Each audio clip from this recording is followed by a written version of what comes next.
We live in the millennia of social media, where everyone and their grandmothers are constantly connected to society.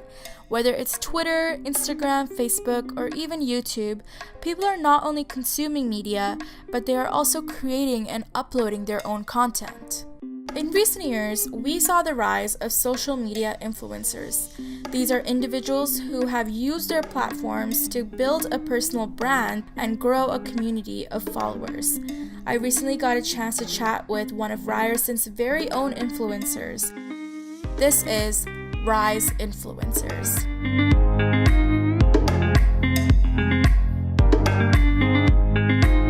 Meet Quincy, aka SpaceRabbitx3. He's a full-time Ryerson student, currently completing his 4th year in his sociology program with a minor in professional communications.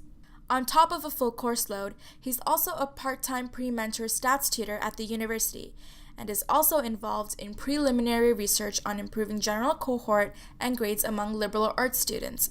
And if that doesn't sound like a lot, he's also a full-time social media influencer, actively posting on Instagram while maintaining his YouTube channel. Oh, and did I mention he's also a performer and is fully committed to his dance team? So when I got the chance to sit down with him, I had to ask, why and how was he doing it all? I think it's for myself. Like if I wasn't this busy, I'd be doing a disservice to my own self, that I'm not accomplishing what I wanted to do.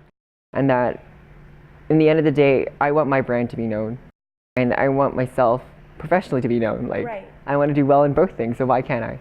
And of course, with that, it obviously takes a toll on your mental health and physical health. Right. But I've learned to take breaks and to say, maybe perhaps this month I won't be doing this, and I'll do it next month.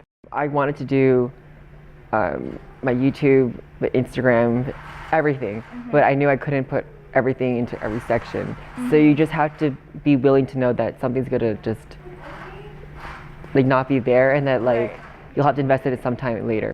Because to me, school is so much more important, and that I value my education first as opposed to my social media. But then again, if I do that, then it kind of it's hard to weigh the scales, and I'm still learning by myself, and I'm slowly managing, but And as far as dealing with negativity that's usually associated with being a prominent presence online, Quincy has learned a method or two to keep these hate comments far away. So the number one thing I'm so thankful for is that YouTube has this platform where you can just have specific negative words taken out, so they'll never be able to comment on your video. So obviously with my channel being more like skincare, which is very gendered and feminine, which it shouldn't be, but I just label all these comments that I know I'm gonna get out of, and that I just flag them as inappropriate, which they'll never post. But for the ones that do slip and hit and are in my videos, I just try to think of it like there are way more positive people watching you as opposed to one negative comment, and it's not gonna really mean much. There are small people who just don't understand, or perhaps are just jealous. That's what I think of it. I don't really concern myself with those people. Have you ever thought of calling it quits? I have at one point, but then I owe it to a lot of my subscribers and fans who do enjoy the videos. A few of them messaged me that from my videos themselves, it really does help them with anxiety and just a lot of times even suicide. I talk about a bit of it with my middle school life in school, that I had to deal with a lot of bullying. From hearing my story, a lot of them come out there being more resilient from mine.